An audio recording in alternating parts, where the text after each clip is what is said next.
welcome everyone.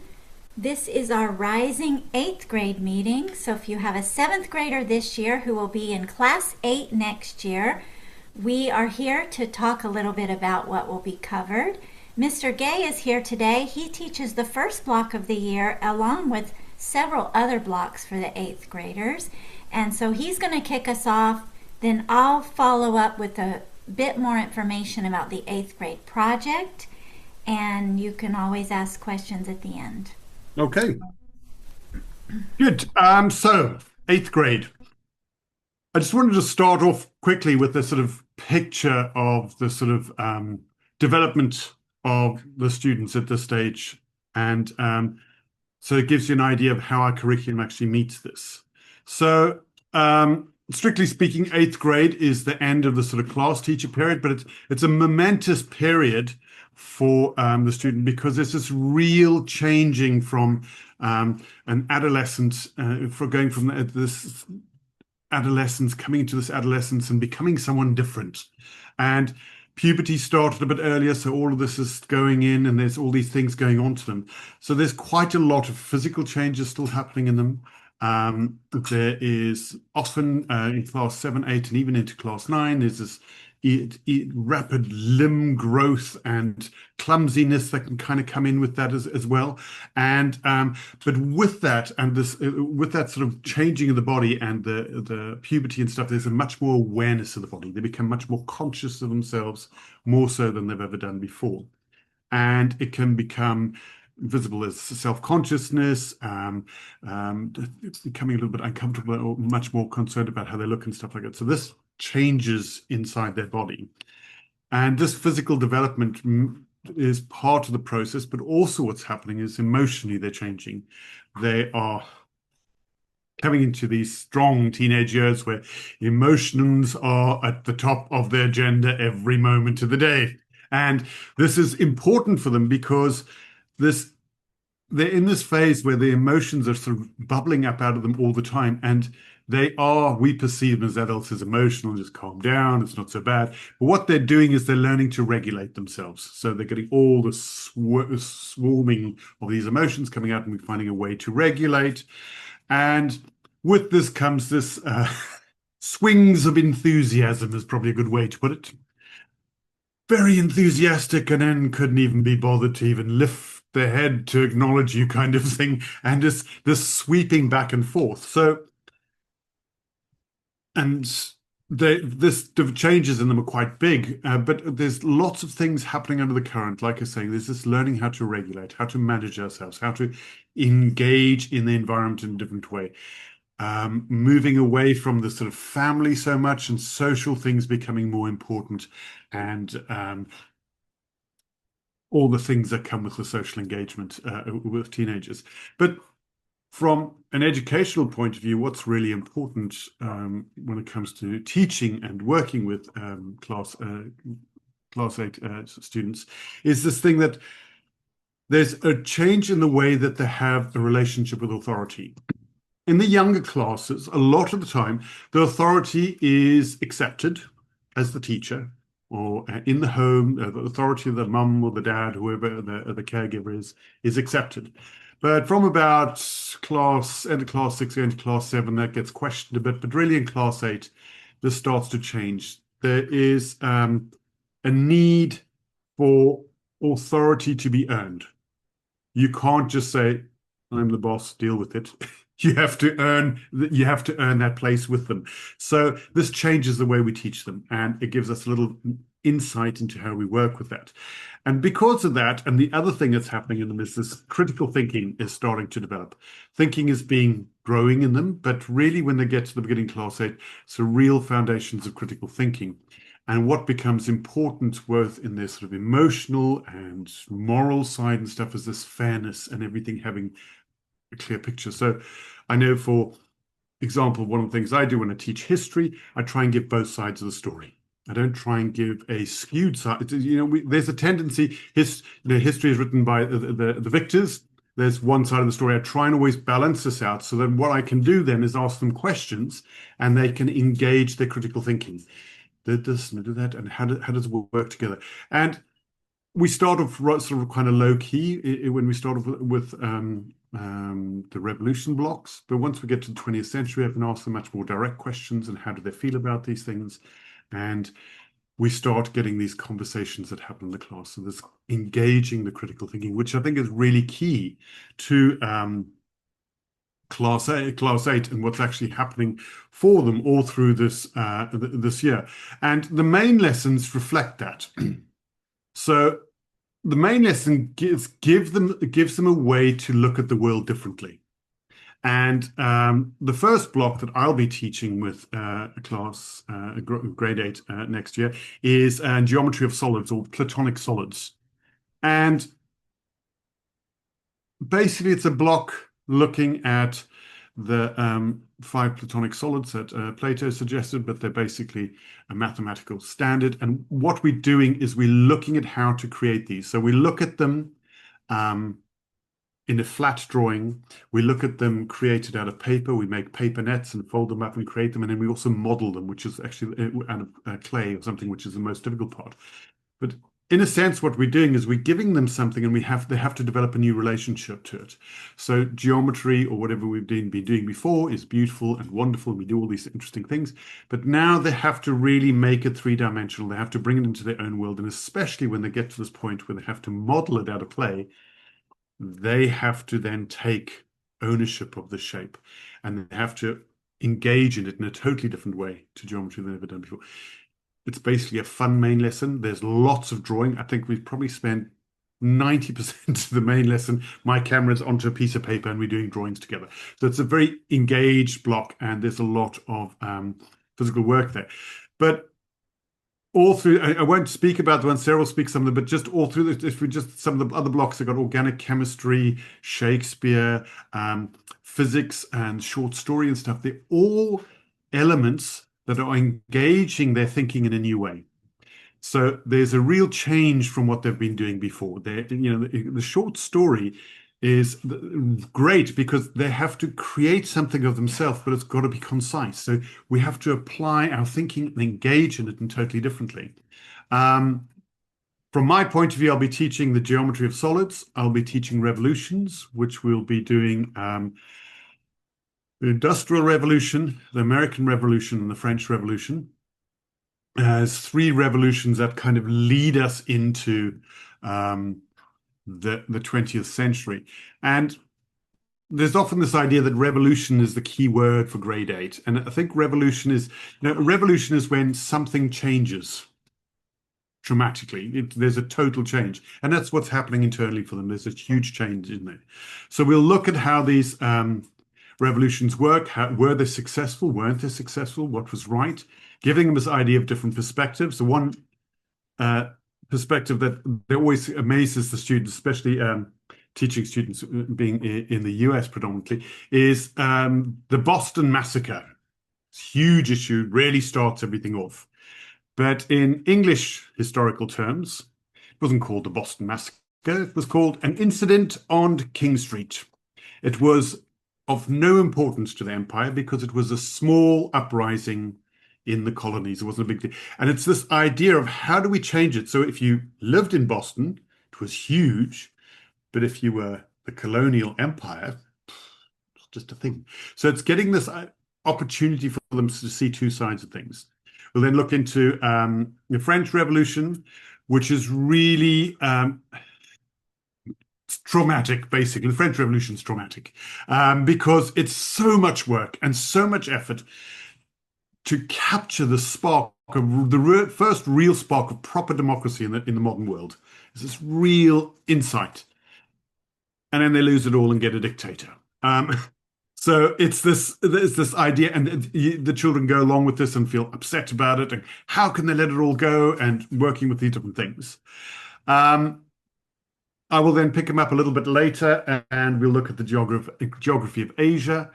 And we'll just spend some time. We'll look at all the different sections of Asia, look on some countries, just kind of give them some insight into countries maybe that never heard of before, like Turkmenistan or something like that. So these random places that we don't really think about, and give them some sort of insight into what's happening for people there. So what are the political things? What is the agriculture? What is the industry and stuff? So not so much cultural, but this thing of what are the human beings engaged within in that environment. We also start touching on dodgy sort of very English word, dodgy political things that are happening in certain countries. Some countries are pretty dire, but some are not. And just looking at that whole idea for them, and they will probably be getting, well, they'll probably definitely be getting a project to do. I will give them some country to do a small project on for them to research and find out a little bit more than we cover in the classroom. Then I do the 20th century, the dawn of the modern age main lesson block with them.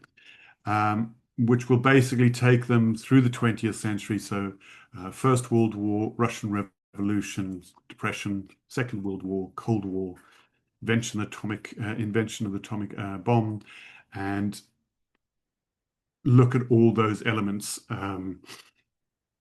It's quite difficult sometimes for the students. I've taught this for 2 years now. I've done it already this year. Difficult in the sense that history for a lot of students is something that's far away. It's not, doesn't concern them. When we get to the 20th century, it's really close to home. And suddenly their relationship to what happened in this war or what happened in that war becomes much more hard-hitting for them. So I do try and push the main lesson in the sense of getting them to discuss things and giving them ideas. So, for example, when we get to the Cold War, I'll show them a whole bunch of Western propaganda against communism and then a whole bunch of Russian propaganda against capitalism, and try and get them to understand that actually the Cold War is actually a fight between not the West and the East, but between communism and capitalism. Those are the two key factors, and how we look at each of those different things. And then the other block that I'll be teaching is human anatomy. So we're just looking at the human form and looking at what, in simple terms, what makes us up. So it'll be sort of biological, but it won't be as intensely biological as it'd be a biology lesson. But it's really looking at what is the structure of the human being. What is our skeleton is our basis. Our muscles give us this.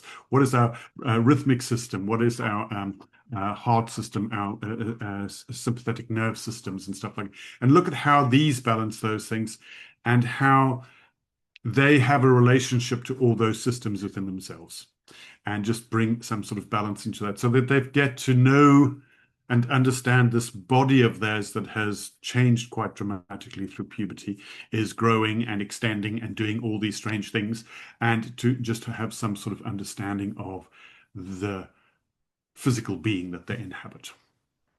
So, yeah, that's probably enough for me. All right, thank you. I'm actually going to ask you in just a minute if you'll just share briefly about the 8th grade self-portraits. Oh, yes. I think that's special. So Mr. Gay teaches 5 of the 8th grade blocks. We have a total of 9 blocks in the year. Miss Tesha Brown teaches the chemistry and the physics. Many of our 8th graders will know her because she did physics and chemistry in 7th grade. So she'll do physics and chemistry again, but of course from a different subject matter and different content that's more developmentally appropriate for the 8th grader. And we continue physics and chemistry even into our high school as well here at Lotus and Ivy. And then our 2 language arts blocks are Shakespeare for 8th grade. They do Romeo and Juliet, and then the short story that Mr. Gay mentioned, and those are taught by Miss Sophia Nicholson. She is also the language arts teacher. So at Lotus and Ivy, you can do just the main lesson. You can add on math, language arts, some of our complements like painting and drawing. You can just come for math alone. You get to build your schedule based on what your homeschool needs. But Miss Nicholson is our language arts teacher for 8th grade. They start the first semester by reading a novel. The last 2 years it has been A Tale of Two Cities, and I believe she's planning to do that again. They read it together, discuss it, and then the second semester is the 8th grade project. And Miss Nicholson guides the students from January all the way through May in developing this capstone project that Waldorf 8th grade students all over the world do during their 8th grade year. We are coming up in May on our current 8th grade project presentations. Our 7th and 8th graders are all invited. Parents and friends are invited. So if you'd like more information on that, you can just check our website or email us. We'd love to have you attend. But 8th graders, they choose a topic of interest to them, but it has to be something new. It has to be something that they haven't studied before. So something new. You, as their grown-up, will help them find a mentor who is an expert in that topic. And we've had such a wide variety in years past. We've had someone build tiny homes, someone raise chickens, someone got their junior pilot's license, someone built a violin, someone shadowed the local police department and learned everything about becoming a law enforcement officer. We've had clothing designers. I'm sure I'll think of others after this, but just such a wide variety of wonderful topics. They spend several months on this topic and then present. They are required to do a presentation for their classmates and their family and friends, and then some type of artistic piece. So it can be a painting or a model, whatever they would like to go along with their presentation. So it's a big deal, and Miss Nicholson guides them every step of the way. They meet once a week, but they are in touch with her throughout the week, and it's something that we encourage all of our rising 8th graders to sign up for. It is the second semester of the language arts class. I want to briefly talk about math. For 8th grade, we have two options. Students can go straight into Algebra 1 as an 8th grader, or they can wait and do Algebra 1 in 9th grade. If they opt for that, we have what we call our Class 8 math, and that is more of a more intense pre-algebra, preparing them for Algebra 1 in 8th grade. So if you have any questions about those, just please let us know. Miss Domikos is the algebra teacher, and Miss Abby Nader is our Class 8 math teacher this year. Both many, many, many years of experience, as all of our teachers at Lotus and Ivy. If you need to know more about them, you can read in their bios on our website. We've tried to put videos up there so you can get to know a little bit about their personality. But you're always welcome to email us, and we can put you in touch with them or help answer a question for you. Let's see. I want to make sure I cover. One last thing, and then I wanted Mr. Gay just to close talking about the self-portraits. We do have 9th and 10th grade at Lotus and Ivy. However, the 8th grade graduation is a rite of passage that we continue to offer. So all of our 8th grade main lesson students there are some requirements as far as class attendance and class participation, turning in assignments, but meeting those requirements, you do get to participate in the 8th grade graduation. And this is a special ceremony with our teachers, families, and students at the end, the very last, after the last day of class.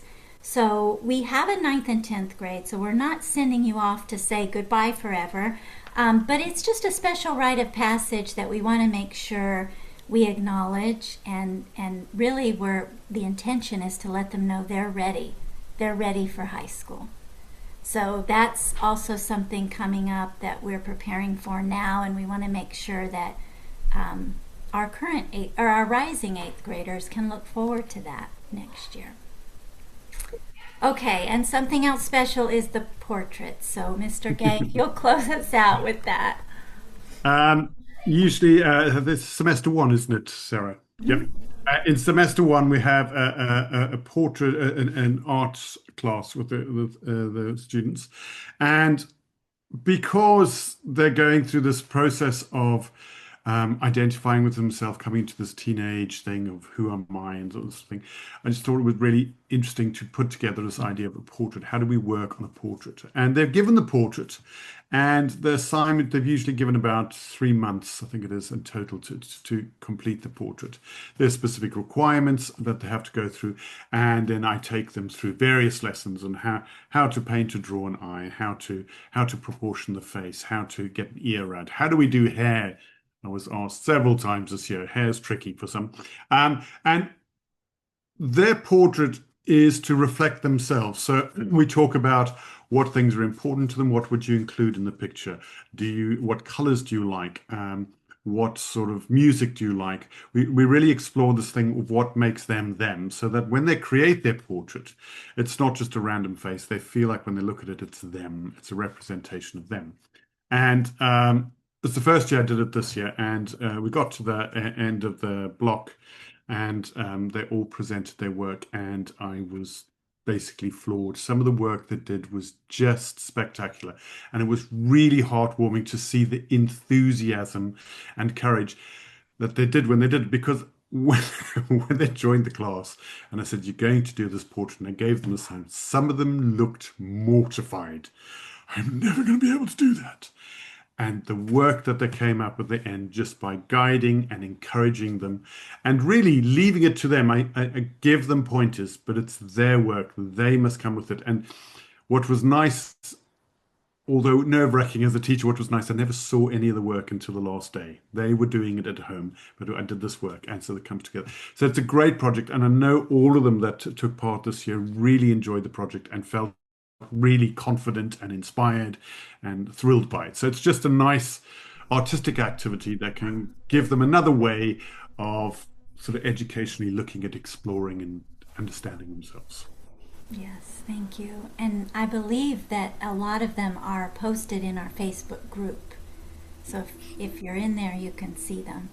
Well, thank you for joining us today. Those who are watching the recording, thank you so much. If you have any questions, we're always just an email or phone call away, or we can jump on Zoom.